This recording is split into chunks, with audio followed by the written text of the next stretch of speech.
महाराज श्री से जुड़ने के लिए चैनल को अभी सब्सक्राइब करें। जय श्री कृष्ण। परमपिता परमात्मा की कृपा से आप सभी लोग अच्छे होंगे। संसार में सुख के साथ दुख चलता है, दुख के साथ सुख चलता है। कभी दुख होता है, कभी सुख होता है, कभी हम प्रसन्न होते हैं, कभी दुखी होते हैं। स्थितियाँ हर समय एक जैसी नहीं रहती, बनती रहती है, बिगड़ती रहती है। परंतु मानव केवल दुख को देखता है, सुख को देखता ही नहीं है। जब वो सुखी होगा तो खूब मौज मस्ती में लीन रहेगा, कभी भगवान को याद नहीं करेगा। और जब दुखी होगा तो बार बार यही कहेगा कि महाराज जी, सारे संसार के दुख क्या हमें ही मिल गए हैं? क्या भगवान का हम कोई पिछले जन्म के दुश्मन है क्या? हमें भगवान हमसे कौन से जन्म की दुश्मनी निकाल रहा है? अपने दुखों का रोना विलापना प्रारंभ कर देता है। वास्तव में यदि जीवन में ज़्यादा दुख है तो आपको केवल और केवल कर्ण की कहानी सुननी चाहिए। कर्ण एक ऐसा महान योद्धा हुआ जिसके पास सारी जितनी भी परिस्थितियां थी सारी विपरीत थी। अनुकूलता नाम की तो कोई चीज़ ही नहीं थी, ना शिक्षा में, ना जन्म में, ना स्वास्थ्य में। किसी भी स्थान पे उसको अनुकूलता देखने को ही प्राप्त नहीं हुई। उसकी माता कुंती ने सूर्य भगवान से वरदान रूप में एक पुत्र को मांगा, और जब पुत्र प्राप्त हुआ तो माता ने पता नहीं किस कुटिल हृदय से ले जाकर के उसे गंगा में प्रवाहित कर दिया। नदी में बहता बहता बच्चा एक मल्लाह के पास पहुंचा। एक मल्लाह परिवार नदी के किनारे ही रह रहा था। तो उन लोगों ने उस बच्चे को उठाया। बड़ा सुंदर बच्चा, बड़ा दिव्य दृष्टि वाला बच्चा देख करके माता प्रभावित हुई और उसने उस बच्चे का पालन पोषण किया। बच्चा धीरे धीरे बड़ा होने लगा। चलो, जन्म में तो ऐसी दुख हुए, तब वो नादान था। अब वो गुरु के पास शिक्षा के लिए गया। भगवान परशुराम ने कहा कि अपनी जाति बताओ। तो उसे पता था कि यदि मैं कह दूंगा कि मैं किसी अन्य जाति से हूँ, शूद्र हूँ या क्षत्रिय हूँ, तो गुरुदेव शिक्षा देने से मना कर देंगे, क्योंकि उनकी नियमावली में था कि वो केवल और केवल ब्राह्मणों को ही शिक्षा देने का कार्य करते थे। तो उसने झूठ बोल करके कहा कि मैं क्षत्रिय हूँ, और पूरी शिक्षा प्राप्त कर लिया, क्योंकि ज्ञान का पिपासु था, ज्ञान की प्यास थी। और ज्ञान की प्यास होने के बाद भी आश्चर्य की बात यह है कि कोई ज्ञान देने को तैयार नहीं हो रहा था। तो उसे झूठ बोलना पड़ा कि मैं ब्राह्मण हूँ। एक दिन गुरुजी सो रहे थे और अपने सिर को कर्ण के जंघे पर रख के सो रहे थे। एक कीड़ा आया, वो कर्ण को काटने लगा। कर्ण के मन में ये बात आई कि यदि मैं हिलूंगा डुलूंगा तो मेरे गुरुजी जग जाएंगे, उनकी निद्रा डिस्टर्ब होगी। अपने गुरु से बहुत प्रेम करता था, गुरु के प्रति बहुत श्रद्धा के भाव थे। तो न हिला न डोला, वैसे का वैसे ही उस कीड़े से अपने पैरों को कटवाता रहा। और जब घाव ज़्यादा हो गया तो उसमें से खून भी बहने लगा। खून बहते बहते जाकर के गुरु की पीठ से लगा। जब पीठ से लगा, हल्का गीलापन महसूस हुआ तो गुरु तुरंत तनमनाते हुए उठे। बोले, अरे बेटा, तुझे ये क्या हो गया? और जब घाव देखा तो कहा कि तू ब्राह्मण हो ही नहीं सकता है, क्योंकि ब्राह्मणों में इतनी सहनशीलता ही नहीं होती है जितनी तेरे अंदर है। अब तू सत्य बता कि तू है कौन। तो उसने फिर अपनी माता पिता का नाम बताया, और जैसे ही उन्होंने नाम सुना कि ये तो शूद्र है, वैसे ही महाराज उनकी भी बुद्धि को पता नहीं क्या हुआ, उन्होंने कह दिया कि जब तुझे मेरी विद्या की आवश्यकता होगी तब मेरी विद्या तुझे काम नहीं आएगी। ऐसा श्राप दे दिया। देखो कितना कुछ अनुचित होता जा रहा है उसके साथ।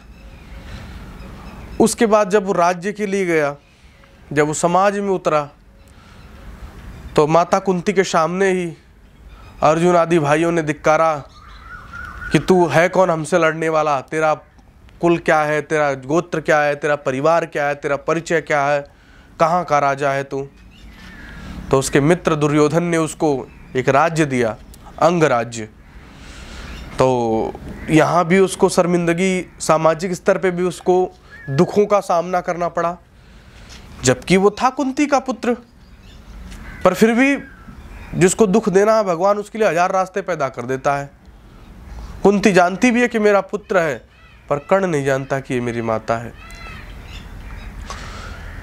परिस्थितियां विपरीत होने के बाद भी उसने अपने आप को शारीरिक रूप से पुष्ट किया, आत्मिक रूप से पुष्ट किया, मानसिक रूप से पुष्ट किया।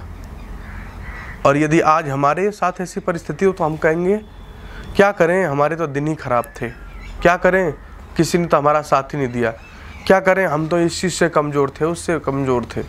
पर कर्ण ने हर परिस्थिति में रह करके अपने जीवन को केवल ऊंचा उठाने का कार्य किया। और जब हमारे हृदय में किसी वस्तु को लेकर के ललक होती है कि हम आगे जाएंगे, हम अपने आप को उत्कृष्ट करेंगे, ऊंचा उठाएंगे, तब हम वो उस वस्तु तक जरूर पहुंचते हैं, जरूर प्राप्त होते हैं।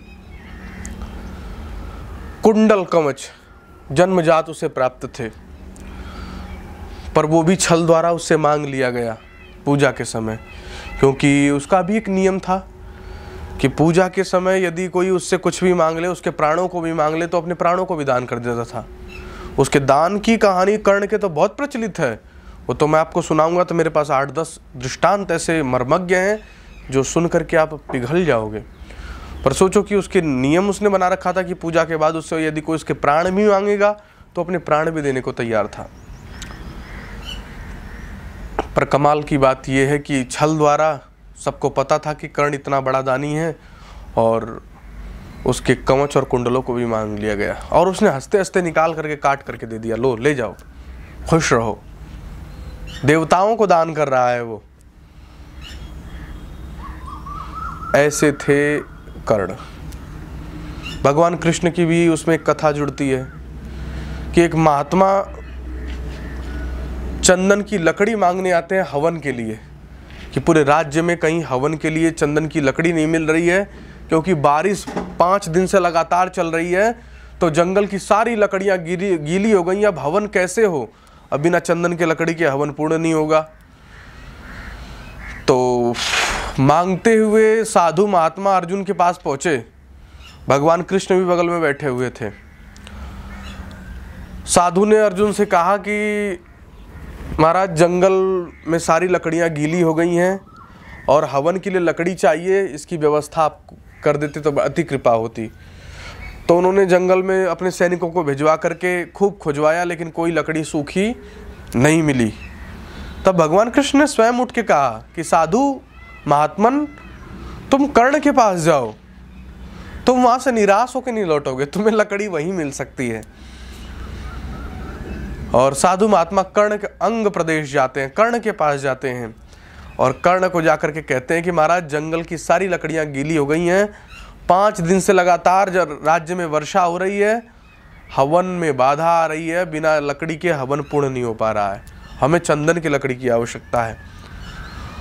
कर्ण ने जंगल में नहीं भिजवाया किसी को देखने को, क्योंकि 5 दिन से बारिश हो रही तो लकड़ी तो स्वाभाविक रूप से गीली होंगी। उसने अपने सैनिकों को बुलाया और कहा कि राज्य में और हमारे कमरे में जाओ, हमारे बेड को तोड़ो, हमारे गेट को तोड़ो, और जितनी भी चंदन की लकड़ियां हैं सबको तोड़ करके लाओ, और उसकी समिधा बना करके साधु महात्मा को दो। हवन नहीं रुकना चाहिए। मैं तो नीचे लेट जाऊंगा, मैं तो नीचे सो करके गुजारा कर लूंगा, पर हवन नहीं रुकना चाहिए। और नियम भी है, कोई आया तो खाली हाथ नहीं जाना चाहिए। इतना दुख सहने के बाद आज के मनुष्य की बुद्धि क्या हो जाएगी जानते हो? अरे दुनिया फ्रॉड है, दुनिया ने हमें लूटा, दुनिया ने हमें ये किया, हम क्यों दुनिया को छोड़ें। पर कर्ण की सात्विकता देखो कि जीवन भर दुख उठाने के बाद कर्ण का संकल्प ये रहा कि चाहे जो हो जाए मैं दानी ही कहलाऊंगा। महात्मा को उसने निराश करके नहीं भेजा। महात्मा आए और चंदन की लकड़ी लेकर के गए और उन्होंने हवन यज्ञ किया। भगवान कृष्ण ने खुद कहा था कि तुम्हें लकड़ी यदि कोई दे सकता है तो मात्र कर्ण दे सकता है।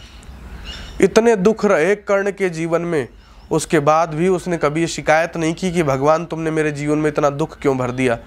उसने क्या विचार किया? उसने कहा कि परिस्थितियां चाहे जैसी भी हो, धीरे धीरे चलते रहो, और उसको चलता गया। और आज संसार कर्ण को जानता है और बहुत गौरवशाली विषय से जानता है। एक उसके जीवन में छोटी सी चूक हो गई कि वो गलत आदमी के साथ खड़ा हो गया समाज में, तो मात खा गया, मारा गया कर्ण युद्ध में। पर कर्ण जैसा विद्वान, कर्ण जैसा बलवान, कर्ण जैसा योद्धा कहाँ है कोई? कहाँ कर्ण जैसा योद्धा आज या पहले भी समय? कर्ण जब बाण चलाता था तो जिस रथ पे भगवान कृष्ण बैठे रहते थे वो रथ 5-5 फीट पीछे चला जाता था। तो भगवान कृष्ण ने खुद अर्जुन से कहा कि अर्जुन देख, मैं बैठा हूं तब ये स्थिति है, और यदि मैं नहीं होता तो सोच कि तू कहाँ जाके गिरता। जब मैं इस रथ पे बैठा हूं और बाणों की स्पीड इतनी तेज है कि तू रथ 5-5 फीट पीछे जा रहा है, और यदि इस रथ पे मैं नहीं होता तो तू कहाँ जाता। और अंततोगत्वा कर्ण को कोई मार कहाँ सकता था।